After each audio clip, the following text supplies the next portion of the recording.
E ontem foi marcado um pênalti contra o Palmeiras, errado também. Errado, foi nada. E a arbitragem voltou atrás do VAR. Até me perguntaram na minha live ontem, você viu ali o lance, o que você achou? Eu falei, cara, acho que o absurdo é marcar aquele pênalti. O VAR corrigiu um erro, não foi nada. Não foi nada, porque aí o torcedor do Flamengo já acha que tem que ser pênalti contra o Palmeiras. Não, tem que ser pênalti quando é pênalti. Ontem não foi pênalti contra o Palmeiras, o VAR corrigiu. Tem mais de Varmeiras aí. Palmeiras que vence o Atlético Paranaense, mas que passou sufoco, teve um jogador a menos. Quero saber se você achou justa a expulsão do Murilo.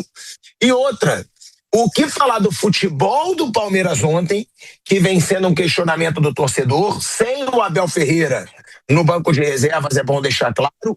E o que falar também, Bruninho, do pênalti anulado pelo VAR.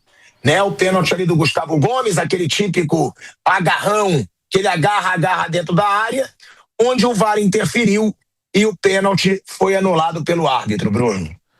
Bom, das duas questões da arbitragem, acho que a decisão final das duas foram corretas. A expulsão na hora, no campo, o segundo amarelo. Murilo realmente agarra o jogador do Atlético e estava longe do gol, né? O cara com o amarelo poderia ter tido um cuidado maior, tomou o segundo, justo, acho que era um lance para amarelo mesmo e acabou expulso. E o lance do pênalti, né? Foi o Benedetti ali que se enrolou com o jogador do Atlético. Para mim também correto a anulação do pênalti depois do árbitro de vídeo, né? No campo o árbitro deu pênalti. Mas para mim nada, lance normal, um agarra o outro ali, se você quisesse dar falta do jogador do Atlético, você poderia. Enfim, eu não daria aquele pênalti. Ontem estava fazendo o jogo aqui, falei até antes da anulação pelo VAR, que para mim não foi pênalti e acabou acertando. Então acho que a arbitragem foi os dois lances mais importantes, acabou acertando nos dois, expulsão justa e o pênalti desmarcado também, acho que de maneira correta. Aí do jogo, o Palmeiras faz 1-0 no primeiro tempo, e estava bem no jogo quando faz o gol, já tinha criado algumas outras oportunidades, aí faz o gol na bola parada, que é muito forte no time do Palmeiras e é decisiva no mundo inteiro, e o Palmeiras trabalha muito bem isso, e tem feito até, parece, algumas jogadas diferentes ali, tem variado até jogadas de bola parada. Gol do Gomes, um cara que é gigantesco no Palmeiras, um ídolo histórico do Palmeiras, está ali na primeira prateleira dos ídolos históricos do Palmeiras, sem nenhuma dúvida, dessa geração mais vitoriosa atual. Eu acho que, aí eu não sou palmeirense, né, mas é uma opinião de quem não é palmeirense, que eu acho que ele, o Dudu e o Veiga alcançaram assim um patamar, e aí não é quem joga melhor que quem, ídolo é outra história. Não é exatamente que esse é melhor que aquele.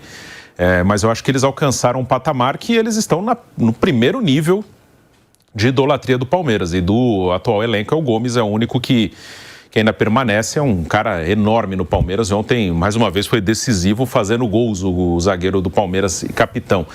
Então, o primeiro tempo foi 1-0 justo para o Palmeiras. O Palmeiras jogou melhor que o Atlético. E no segundo tempo, a expulsão do Murilo logo com 2 minutos mudou o jogo. O Palmeiras, por um tempinho, ainda conseguiu ficar um pouco mais com a bola no ataque, e depois deu a bola para o Atlético, se defendeu e só teve um lance perigoso do Atlético, que foi um chute, acho que do Viveiros mesmo, que jogada individual, que o Carlos Miguel fez uma ótima defesa. Então o Palmeiras segurou o resultado, tranquilo, tinha que vencer e fez sua parte. A expulsão mudou o jogo, mas o Palmeiras não sofreu tanto, não.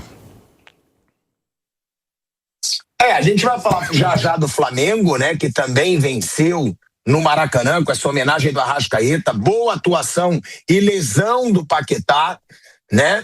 A gente vai falar aí ainda dessa vitória do Flamengo contra o Bahia, mais uma vitória do Leonardo Jardim. Agora, essa situação tá ficando chata também, porque a rivalidade do Flamengo e do Palmeiras, para mim, é maravilhosa. É muito bom a gente ver dois times que se estruturaram para isso, viver um momento de hegemonia e de rivalidade. Essa rivalidade, ela aumenta ainda mais a graça das disputas, né? Agora, tá ficando uma chatice que sempre quando tem um lance polêmico a favor do Palmeiras, os flamenguistas dizem que é o Varmeiras. Toda vez que tem um lance polêmico a favor do Flamengo, diz que é o Varmengo, os torcedores palmeirenses. Eu acho que as torcidas, os clubes, eles vão acabar banalizando a crítica quando ela for válida. Porque se você tiver realmente um lance escandaloso a favor de um ou do outro, aí eu acho que tem que ser falado. Eu sou contra esse negócio, não temos que falar de arbitragem. Tem sim.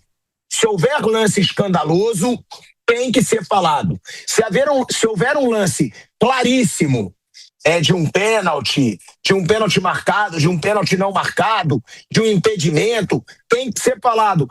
Agora, se todo lance, ou a torcida do Flamengo, ou a torcida do Palmeiras, começar a ficar falando, vai banalizar, vai perder a credibilidade da crítica. E eu concordo com o Bruno, não foi nada o lance do pênalti do Atlético Paranaense. Não foi nada. Aí muita gente diz, mas será que o VAR deveria ter chamado? Não vale a interpretação do árbitro? É outra coisa que eu tô ficando puto também. Que até a gente aqui no programa diz, tem que deixar ter a análise do árbitro. Mas se o árbitro tiver, nem que seja minimamente errado num lance decisivo, eu acho que tem que ser chamado, pô. Porque é um lance decisivo. É um lance que pode beneficiar um time ou prejudicar o outro. E para mim também não foi nada. Para mim o Palmeiras, vou dizer, tem até o mérito de ter segurado o resultado com um jogador a menos por tanto tempo, né? Que o Atlético Paranaense teve um jogador a mais por um tempo inteiro. E eu acho que teve mérito do Palmeiras, Flávio Prado. Mas tá ficando chato. Todo lancezinho minimamente polêmico já tem toda aquela repercussão, falar que está sendo beneficiado, prejudicado. Eu acho que Palmeiras e Flamengo são muito maiores do que isso. Repito, se tiver lance claro, vale a reclamação, porque aí pode fazer a diferença na briga por um título. Mas lances bobos que acabam se banalizando, Flávio, as críticas da arbitragem. Pilhado, mas isso faz parte, né? É assim que funciona mesmo. Tem só 2 times que disputam o título. Na Espanha, Barcelona e Real Madrid é a mesma coisa. O pessoal da Catalunha reclama de tudo, o pessoal de Madrid reclama do outro lado. E aqui no Brasil, como a gente já sabe, só tem 2 que vão disputar o título, então criou-se essa rivalidade e todo mundo fica achando que roubou aqui, mexeu ali.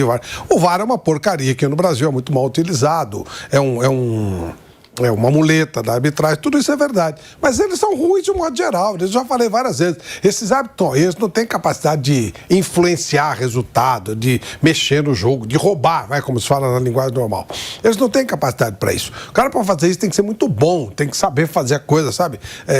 Quando se fazia isso antigamente, depois alguns deles até confessaram que faziam, o cara segurava o jogo, travava o jogo. Não vai marcar uma coisa escandalosa, porque aí, né, vira escândalo, não é assim que a coisa funciona. Então, os árbitros de hoje, eles erram pra caramba, há uma preparação mal feita, eles ficam mais preocupados com o cara ser sarado do que ter realmente um conhecimento de futebol. Então isso pesa bastante. É verdade. É verdade. Pode ver. Eles querem salomões, eles querem brucutu. Pode ver. Não tem mais aqueles árbitros, tem Mídio Marques Mesquita, Morgadinho, que um era magrinho, outro era meio gordo. Nada, tudo sararão, tudo, né? Talvez para usar a propaganda, que também faz parte do negócio. Mas a verdade é isso, eles se preocupam muito com isso. Eles não estão muito preocupados em fazer o cara que tem mais competência, mais aptidão. E aí, como a briga é Palmeiras e Flamengo, o torcedor do Palmeiras fica mais ligado no jogo do Flamengo, o torcedor do Flamengo fica mais ligado no jogo do Palmeiras. Se favorecer o Corinthians, o cara fala, o Corinthians é café com leite, ele vai tá lá embaixo disputando para não cair. O Santos, coitado do Santos, o Santos tá brigando lá para manter o patrimônio e não perder para a família do Neymar. O São Paulo, coitado do São Paulo, o São Paulo tá o baixo clero lá se degladiando para ver quem vai ser o novo presidente, ou seja, né? O Vasco não sabe nem se tem safra, se não tem. O outro, o Botafogo lá, o Textor some, larga tudo. Enfim, não tem adversário, né? E aí eles ficam brigando entre eles. E fica realmente chato, mas vai ser assim mesmo, porque vai fazer o quê? Vamos viver de 2 jogos por ano? Então você tem que encher o saco do jogo, do outro jogo lá e do outro aqui. Mas é muito tranquilo, não tem árbitro desonesto. Eles são péssimos. Eles podem fazer qualquer bobagem. E o VAR até agora não entendeu a função dele e eles querem aparecer para justificar o que eles ganham.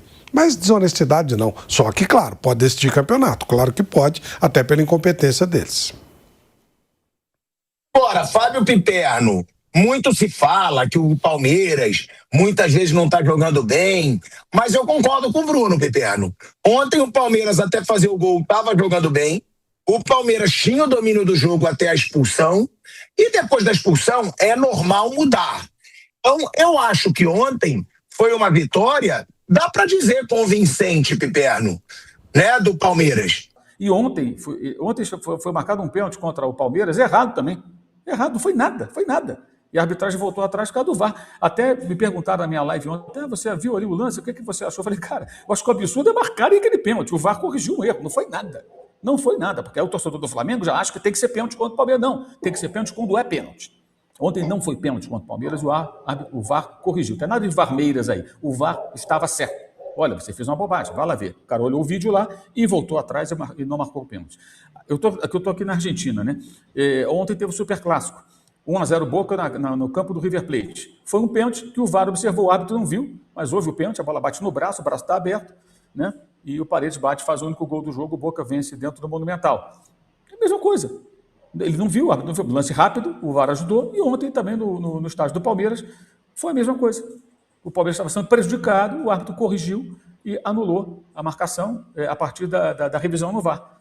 Ponto. Agora, o Arrascaeta, ele tem que parar com isso. Um jogador do talento dele, eu acho lastimável que fique se atirando toda hora. O Bruno Henrique tem a mesma mania, eu abomino isso. Eu tenho nojo desse tipo de coisa.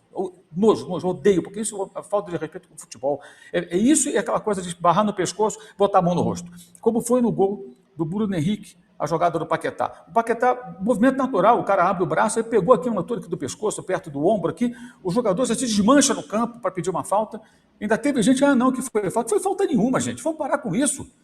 Vamos parar de ficar endossando essas decisões. Isso faz muito mal ao futebol. Cara, só tem no Brasil isso. E detalhe, o VAR internacional recomendou a revisão do jogo de quinta-feira do Maracanã, mas o árbitro foi lá e bancou. Falou, não, pelo amor de Deus. Ele deve ter pensado, tá de sacanagem que eu vou anular esse gol por conta disso aqui, pô. Porque o cara bateu com a mão no pescoço do outro.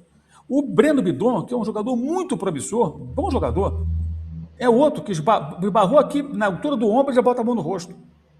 O Flaco Lopes tomou uma pancada do Mateuzinho no jogo da semana passada, Corinthians e Palmeiras, merecidamente expulso o Mateuzinho, mas a dramatização teatral do argentino foi uma coisa que chamou a minha atenção.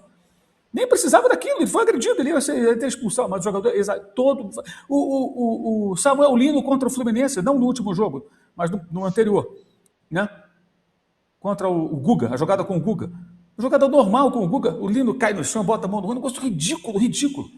Se tem 3 do Flamengo aqui, Arrascaeta, Bruno Henrique e Lino, para ninguém dizer aqui, o Mauro fica apontando o jogador, não, estou citando 3 do Flamengo, porque tem no Flamengo, tem no Corinthians, tem no Palmeiras, tem em todo lugar. Isso aí vem desde os tempos do Wagner Diniz, lembra, André? O lateral direito do Vasco, que era um jogador muito rápido, ele entrava na área, ele tinha uma técnica de entrar na área em velocidade, arrastando o pé no chão e buscando o contato. Então ele muitas vezes arrastava a chuteira, arrasta a ponta da chuteira no chão, busca o contato, cai, os árbitros davam pênalti. Eu até brincava na época, lá na ESPN, falava, o troféu Wagner Diniz, quem vai levar? Porque era toda hora, sempre que alguém cavava um pênalti. Eu criei uma expressão chamada pênalti à brasileira. Isso tem mais ou menos uns 20 anos. Por que pênalti à brasileira? Porque esses pênaltis são marcados basicamente no Brasil. Em nenhuma outra parte do mundo você tem pênaltis marcados na quantidade que se marca aqui no Brasil, em função de pequenos contatos que não são faltosos. Tá? E por que pênalti brasileira? Porque eu jamais iria rotular isso como se fosse de um jogador, porque não faz sentido rotular um jogador. São vários que fazem. Então, quando alguém tenta atribuir a um jogador uma característica abjeta do nosso futebol, de vários atletas brasileiros e estrangeiros que atuam no país, isso é uma atitude muito vil, cara, muito vil. Canhestra, covarde, nojenta, só isso, mais nada, mais nada. Ontem, inclusive, na minha live, alguém argumentou, mas você criou o Cucabol. O André lembra disso, o Cucabol.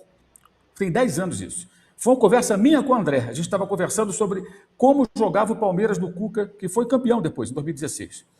E a gente estava trocando ideia, eu e o André. Não, porque joga assim, joga assado. Não era só a questão do lateral na área, que não era nenhuma novidade. O Marcos Rocha fazia isso no Atlético do Levir Coupe, antes de ir para o Palmeiras.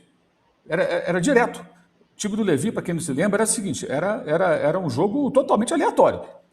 Preocupação zero com a defesa, ia para o ataque, era lá e cá, as pessoas até falavam que os jogos emocionantes, tecnicamente era uma bagunça danada, não tinha nada organizado. Briga de rua. E foi assim que era briga de rua, como o André definiu na época muito bem, briga de rua. A briga de rua não tem técnica.